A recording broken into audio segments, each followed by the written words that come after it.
নিজের ভাষাটাকে আমরা ঠিক মতো জানার চেষ্টা করি নাই বলে আমাদের মধ্যে ন্যাশনালিজমটা গ্রো করে না।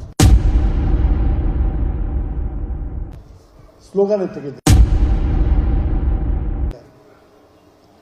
আজকে এখন এটা নিয়ে আমাদের ইয়াং জেনারেশন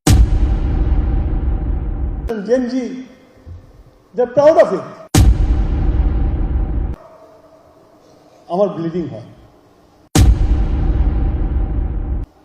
আমি নিজেকে একবারে মাথার চুল থেকে পা পর্যন্ত আমি ন্যাশনালিস্ট মনে করি। সেই যুদ্ধ মুক্তিযুদ্ধে গেছিলাম জীবন দেওয়ার জন্য, ভুগতাম, লেফট পলিটিক্স করছি, নক্সালাইট হয়েছি।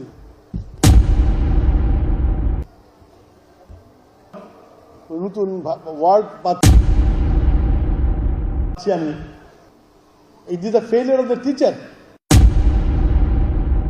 আরেকটা হচ্ছিল যে এই ধরনের ঘটনা ঘটে যখন কোনো দেশে একটা ফ্যাসিজম চলে, ডিক্টেটরশিপ চলে, তখন একটা ভ্যাকুয়াম সৃষ্টি হয়। যখন পলিটিক্যাল স্পেস না দেওয়া হয়,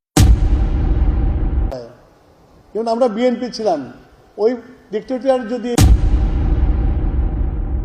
একটা স্পেস তৈরি করতো অপোজিশনের জন্য, তাহলে কিন্তু আজকে এই দেশে এই অবঘট হতো না। স্পেস তৈরি করতে দেয় নাই বিএনপি অজনরান।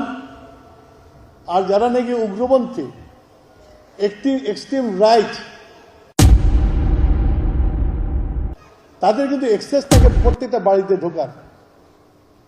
তার ঢুকেছে, খেয়েছে, এবং তার রেজাল্ট হল এবারকার ইলেকশনে দেখলাম বেশি শিক্ষিত মা বোনের মধ্যে ওয়ার্ক করেছে,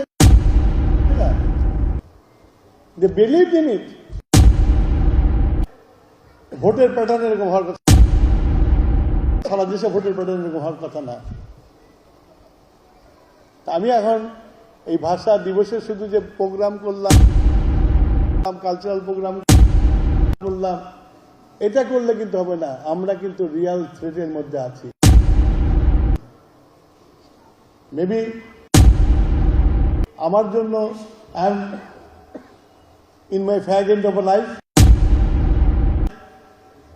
কিন্তু তোমরা যারা এখানে ইয়াং আছো, তোমরা যারা আছো, তাদের কিন্তু ভাবতে হবে,